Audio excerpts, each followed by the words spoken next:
The rain fell heavy over New York City that November evening, turning the streets into mirrors of neon and shadow. In a penthouse office overlooking Manhattan, Leonardo Mancini stood by the floor-to-ceiling windows, a glass of whiskey untouched in his hand. At 34, he had built an empire that straddled the line between legitimate business and the underworld. His name alone commanded respect and fear in equal measure. Leonardo Mancini was not a man who negotiated, he dictated terms, but tonight everything was about to change. Behind him, seated in a leather chair like a king on a throne, was Vincent Russo. 60 years old, silver-haired, with eyes like chips of ice. Vincent was the investor who had pumped millions into Leonardo's operations over the past 5 years. Without his money, Leonardo's shipping companies, his real estate holdings, his carefully laundered fortunes would crumble like a house of cards. And Vincent knew it. Leonardo turned slowly from the window, his jaw tight. Vincent had just delivered an ultimatum that no one had ever dared speak to him before. The words still hung in the air like smoke from a gun. "Marry my daughter, or I pull every cent. Your empire will burn, Leonardo, and you'll spend the rest of your life running from the people you once controlled." Leonardo's hand tightened around the glass. He had faced down rival families, federal agents, betrayals from his own men. But this was different. This was a cage disguised as a contract. He looked at Vincent, searching for any hint of mercy, any room for negotiation. There was none. Vincent's expression was carved from stone. His daughter had been rejected by every suitable man in their circles. She was an embarrassment to him, a stain on the Russo name, and Vincent had decided that Leonardo, with his power and reputation, would be the one to fix that problem. Leonardo wanted to refuse. Every instinct screamed at him to throw Vincent out, to find another investor, to fight. But he knew the truth. There was no time. His enemies were circling.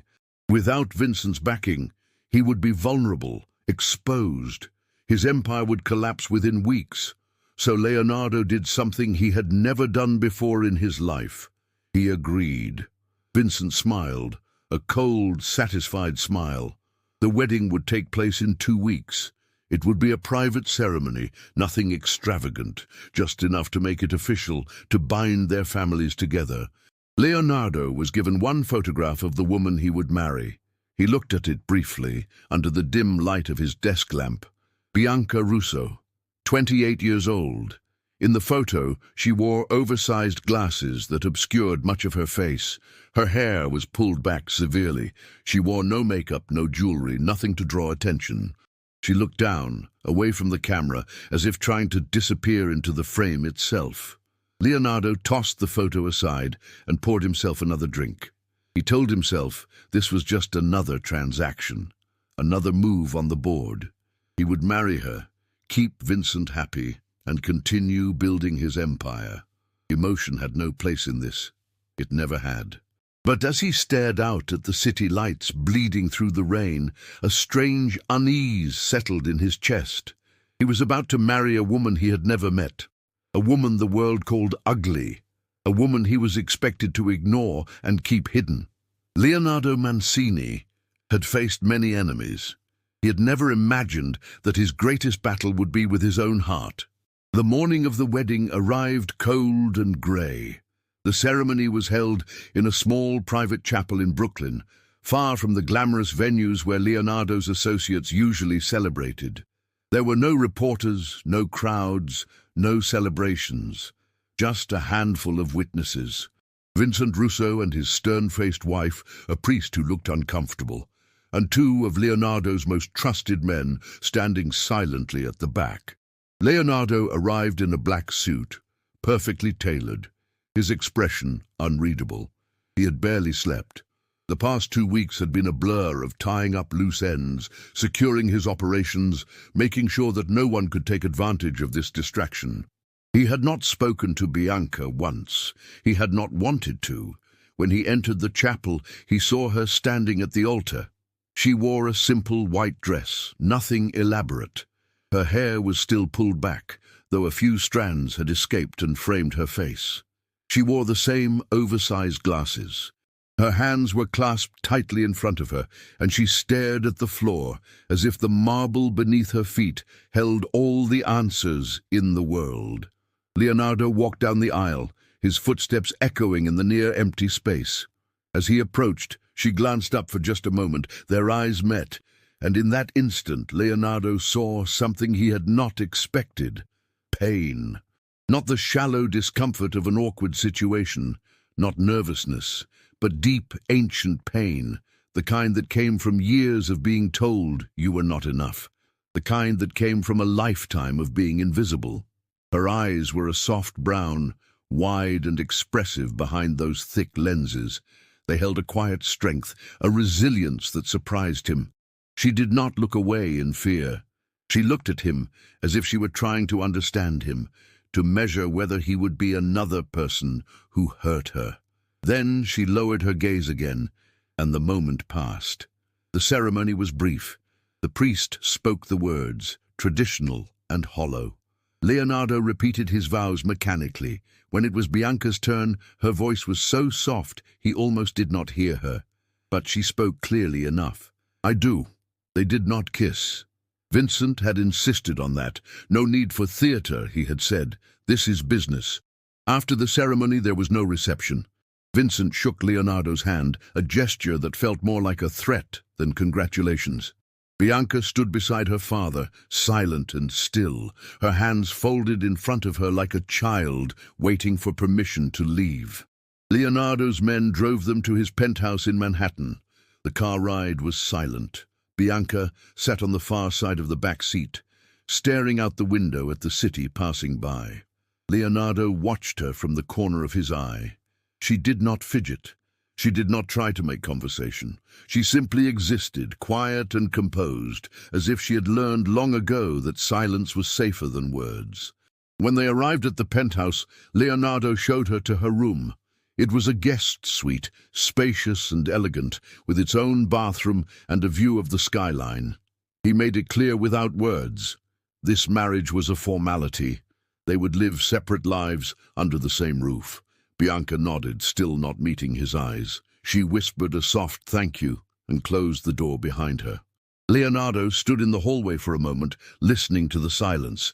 Then he walked to his own room, poured himself a drink, and told himself that this arrangement would work. She would stay out of his way. He would stay out of hers. Simple. But as he lay in bed that night, staring at the ceiling, he could not stop thinking about the look in her eyes. That quiet, unbearable pain. And for the first time in years, Leonardo Mancini felt something he thought he had buried long ago. Guilt. The first week of their marriage passed in a strange, quiet rhythm. Leonardo left early each morning, returning late at night. His days were filled with meetings, negotiations, and the constant weight of running an empire that never slept. He expected Bianca to remain invisible, to fill the space like furniture, unnoticed and unimportant. But she did not. She did not demand attention, did not make herself a burden. But slowly, almost imperceptibly, her presence began to fill the penthouse in unexpected ways. Leonardo noticed small changes. Fresh flowers appeared on the dining table. The apartment, usually kept clean by his housekeeper, now carried a warmth it had never had before. The scent of coffee in the morning, perfectly brewed. A book left on the side table that he had mentioned wanting to read weeks ago. Bianca moved through the space like a whisper. She never interrupted him, never asked for anything. But she was there, quietly shaping the world around her. One evening, Leonardo came home earlier than usual. He found her in the kitchen cooking. She wore a simple sweater and jeans, her hair down for the first time since he had met her. Without the severe styling, it fell in soft waves around her shoulders. She had removed her glasses, and he realized with a jolt that her eyes were even more striking without them. Large, expressive, framed by long lashes. She looked up when he entered, startled. For a moment she seemed ready to apologize, to retreat. But Leonardo raised a hand. "It smells good," he said simply. She smiled just a little, a small, uncertain smile that reached her eyes. She told him without words that dinner would be ready soon, and he nodded. They ate together that night, the first meal they had shared since the wedding. The silence was not uncomfortable. It was thoughtful. Leonardo found himself watching her, the way she moved with quiet grace, the way she listened when he spoke about his day, even though he did not say much. Over the following weeks, something shifted. Leonardo began coming home earlier. He found himself looking forward to those quiet dinners, to the sound of her voice when she finally began to speak more freely. She was intelligent, far more than anyone had given her credit for. She read voraciously, knew history, art, literature. She had opinions, careful and considered, that surprised him with their depth. She never spoke about her past, about the cruelty she had endured. But Leonardo could see it in the way she flinched when he raised his voice on a phone call, in the way she hesitated before expressing an opinion, as if waiting for mockery, in the way she seemed perpetually surprised when he treated her with basic kindness. One rainy afternoon, Leonardo returned home to find her standing by the windows, looking out at the city. She did not hear him enter. He watched her for a moment, this woman the world had dismissed, and he saw something that took his breath away. She was beautiful. Not in the way magazines defined it, not in the shallow, polished way society demanded, but in a way that was real. Her profile against the grey light, the gentle curve of her neck, the way she held herself with quiet dignity despite everything she had endured. She was beautiful in the way a survivor is beautiful, in the way strength hidden beneath gentleness is beautiful. Leonardo realized with a shock that he had been blind, not because of her appearance, but because he had never looked. He had accepted the world's judgment without question, but now, seeing her truly for the first time, he understood. Everyone else had been blind too. That night, he did something unexpected. He asked her to have dinner with him at a restaurant, a real dinner, not takeout in the apartment. She looked at him with surprise and uncertainty, but she agreed. They went to a small Italian place in the village, away from the world of his business associates and her father's social circles. They talked for hours. She told him about her love of painting, something she had given up years ago because her father called it a waste of time. Leonardo found himself telling her things he had never told anyone, about his childhood, about the choices that had led him into this life, about the weight of the empire he carried. When they returned home that night, Leonardo realized something terrifying and wonderful at the same time. He was falling in love with his wife. The transformation happened gradually, then all at once. Leonardo began treating Bianca not as an obligation, but as a partner.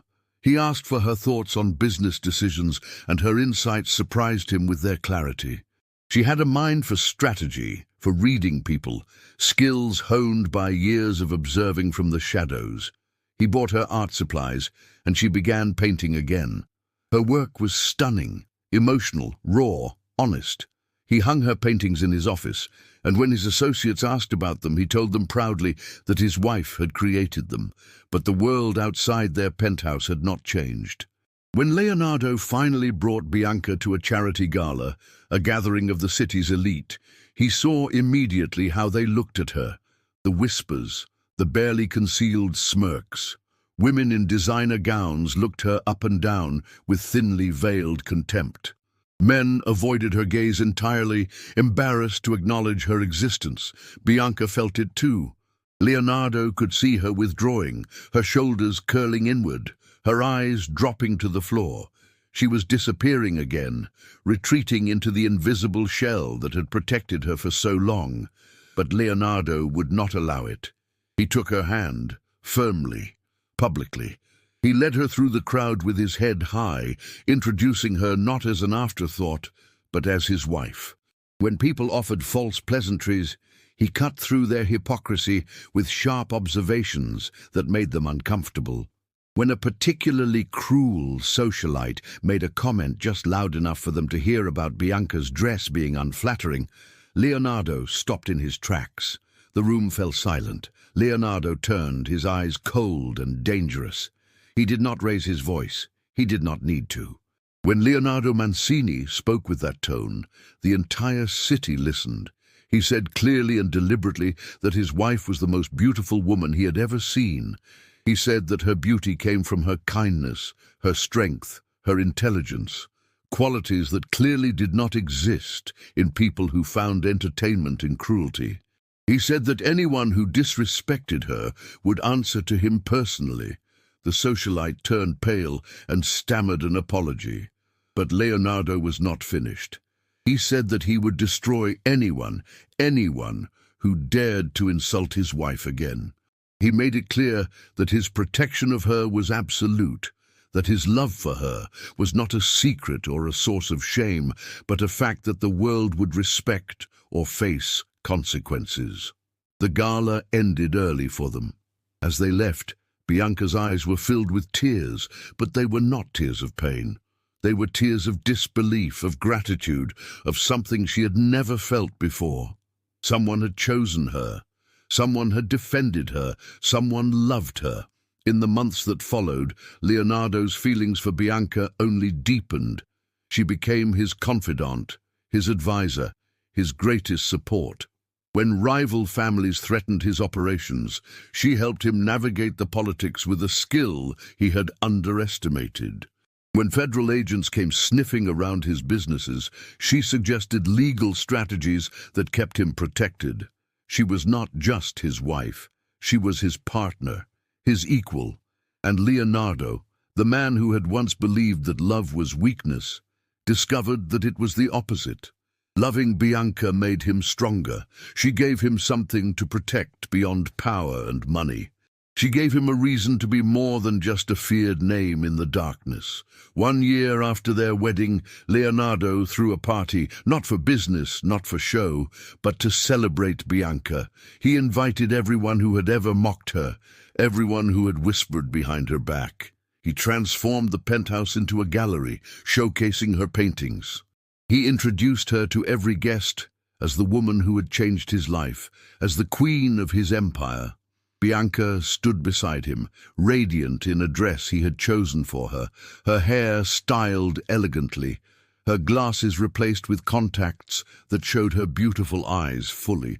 But it was not the external changes that made her glow.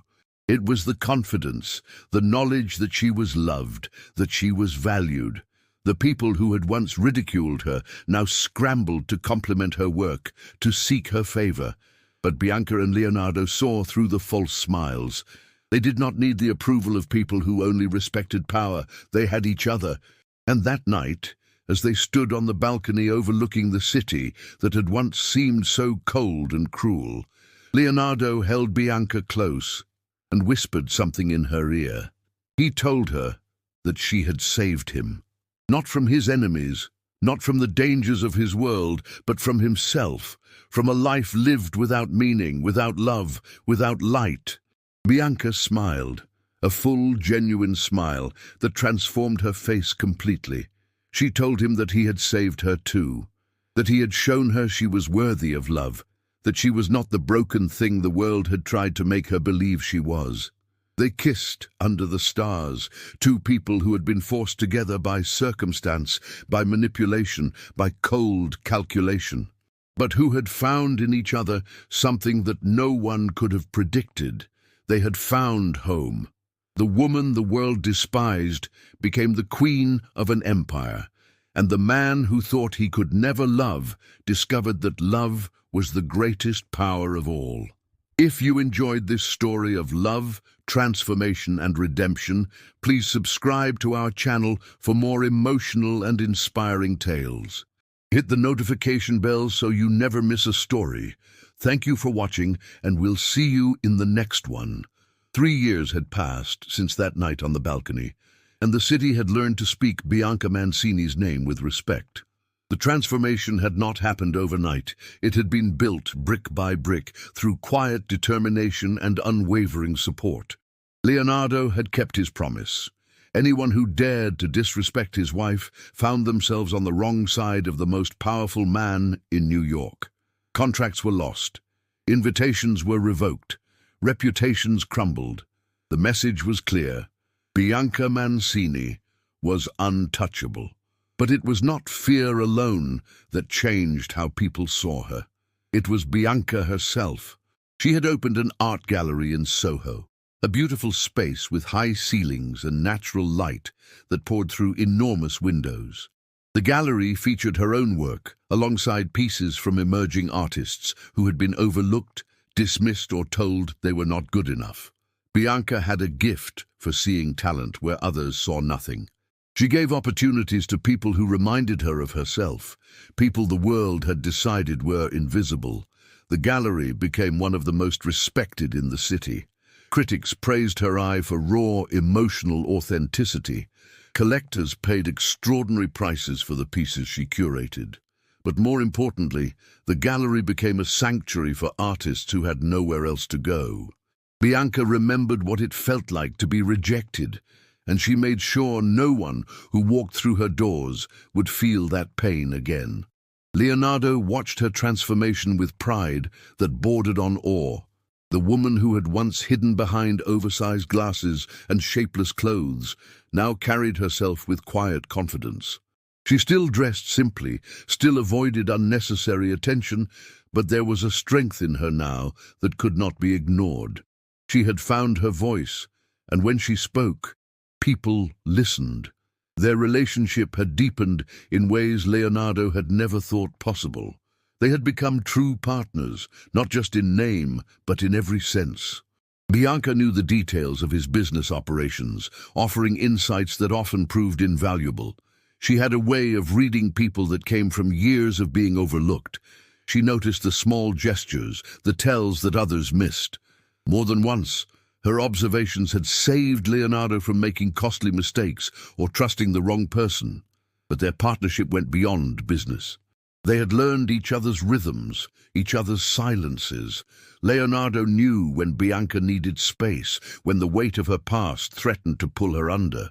On those days, he would find her in her studio, surrounded by canvases, painting with fierce intensity. He would sit quietly nearby, reading or working, his presence a silent reminder that she was not alone. Bianca, in turn, had learned to recognize when the darkness of Leonardo's world threatened to consume him, when the violence, the betrayals, the constant vigilance wore him down. On those nights, she would take his hand and lead him away from the phones, the computers, the endless demands. They would sit together on the balcony, looking out at the city lights, and she would remind him that he was more than the empire he had built, that he was a man capable of love, of gentleness, of choosing a different path. Vincent Russo had watched all of this unfold with complicated feelings. He had orchestrated the marriage as a business arrangement, a way to rid himself of a daughter he considered an embarrassment while securing his investment. He had never expected Leonardo to actually fall in love with Bianca. He certainly had never expected his daughter to flourish. Vincent's relationship with Bianca remained strained.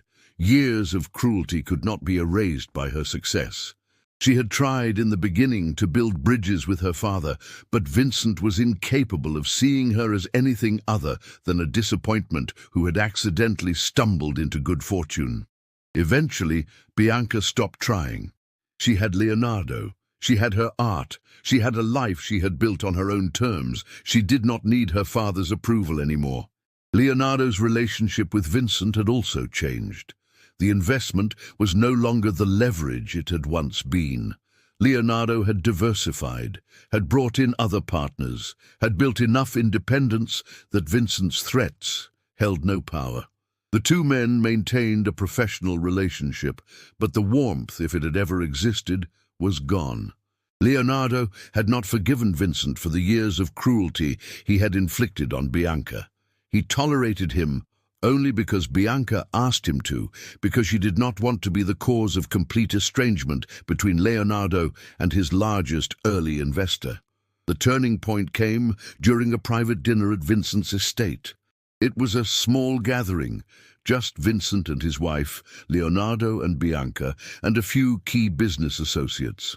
Throughout the evening, Vincent made several subtle comments about Bianca, backhanded compliments that praised her gallery, while implying it was only successful because of Leonardo's reputation. He mentioned how lucky she had been to marry someone of Leonardo's stature, how she had been rescued from a life of obscurity. Bianca said nothing, but Leonardo saw the way her jaw tightened, the way her fingers gripped her wine glass just a little harder. When Vincent made one comment too many, suggesting that Bianca's artists were probably just grateful for any attention, Leonardo set down his fork with deliberate precision. The sound cut through the conversation like a knife. He looked directly at Vincent, his eyes cold and hard. He said that Bianca's success had nothing to do with his name or his reputation. He said that she had built her gallery through her own talent, her own vision, her own relentless work. He said that Vincent had spent Bianca's entire life trying to diminish her, to make her feel small, because he was too proud to admit that his daughter had gifts he could never understand. The table fell silent. Leonardo continued, his voice low and controlled.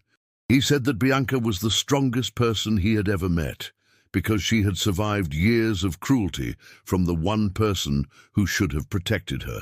He said that marrying her was not a burden he had accepted. It was the greatest fortune of his life. He said that Vincent could continue to delude himself about his daughter's worth, but the rest of the world had already figured out what Vincent was too blind to see. Bianca was extraordinary. Vincent's face turned red with anger, but he said nothing. He could not, because everyone at that table knew Leonardo was right. And everyone at that table knew that Vincent Russo had thrown away the love of a daughter who had only ever wanted his acceptance. Leonardo and Bianca left immediately after. In the car, Bianca was quiet for a long time. Then she reached for Leonardo's hand and held it tightly. She did not say thank you. She did not need to. He understood. As their third anniversary approached, Leonardo planned something special. He had purchased a property in upstate New York, a beautiful old estate surrounded by woods and rolling hills. He had it renovated, transformed into a private retreat where they could escape the noise and danger of the city. He built Bianca a studio with north-facing windows and endless space. He created a library filled with books, a garden where she could walk and think. When he brought her there for the first time, Bianca stood in the middle of the property and cried, not from sadness, but from the overwhelming realization that she was loved, that someone had taken the time to understand what she needed, what would make her happy, and had created it for her. That weekend, as they sat on the porch watching the sunset, Bianca told Leonardo something she had never told anyone. She told him about the years of her childhood, the constant reminders from her father that she was not pretty enough, not charming enough, not enough. She told him about the men her father had tried to match her with, men who recoiled or made excuses. She told him about the day before their wedding, when her father had said to her face that Leonardo would never love her, that the best she could hope for was to be tolerated.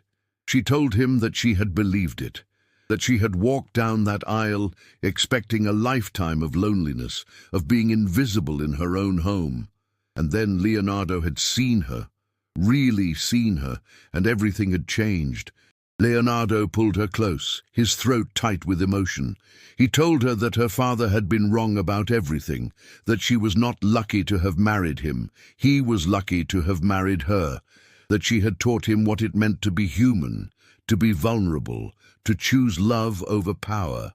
He told her that she was his home. As the stars emerged overhead, Leonardo made a decision. He had been wrestling with it for months, but now he knew it was right. He told Bianca that he was going to step back from some of his darker operations, that he was going to focus on legitimizing his businesses, on building something that did not require him to constantly look over his shoulder. He was tired of the violence, tired of the weight of the empire. He wanted a life, a real life, with her. Bianca looked at him with surprise and hope. She had never asked him to change, had never demanded that he leave his world behind, but she had wished for it, silently, in the quiet hours of the night. Leonardo knew it would not be easy. Leaving that world never was. There would be consequences, enemies who would see it as weakness, rivals who would try to take advantage. But he was willing to face all of it, because Bianca had shown him something worth more than any empire. She had shown him what it meant to truly live. In the years that followed, Leonardo kept his promise. He slowly extracted himself from the most dangerous aspects of his operations, delegating to trusted lieutenants, selling off interests that required too much moral compromise. He focused on real estate development, on legitimate investments, on building a legacy that would not end with violence or arrest. It was not a perfect transformation. There were still threats, still moments when the old world came calling. But Leonardo faced them differently now. He had something to protect beyond his pride or his reputation. He had Bianca. He had the life they were building together. And Bianca thrived. Her gallery expanded to a second location. She published a book of her paintings that became a surprising bestseller. She started a foundation that provided grants and support to artists from marginalized backgrounds. She became a voice for people who had been silenced, dismissed, told they did not matter. The woman the world had called ugly became a symbol of resilience and grace, and the man who had believed that love was weakness discovered that it was the only thing that had ever made him truly strong. 5 years after their forced marriage, Leonardo and Bianca stood once again on the balcony of their penthouse. The city stretched out before them, endless and electric. But they were no longer consumed by it. They had found something the city could never give them. They had found each other.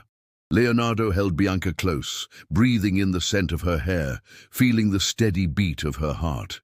He thought about the night Vincent Russo had delivered his ultimatum, about how furious he had been, how trapped he had felt. He thought about how that night had seemed like the end of his freedom, but it had actually been the beginning of everything. The woman the world despised became the queen of an empire. The man who thought he could never love discovered his heart, and together they built a legacy not of power or fear, but of hope, resilience, and unconditional love. Their story proved that true beauty is never seen with the eyes, but with the heart, and that sometimes the greatest love stories begin not with choice, but with fate, and the courage to see what others are too blind to notice. Thank you for following this journey. If this story touched your heart, please subscribe to our channel for more inspiring tales of love, redemption, and the power of seeing beyond appearances. We'll see you in the next story.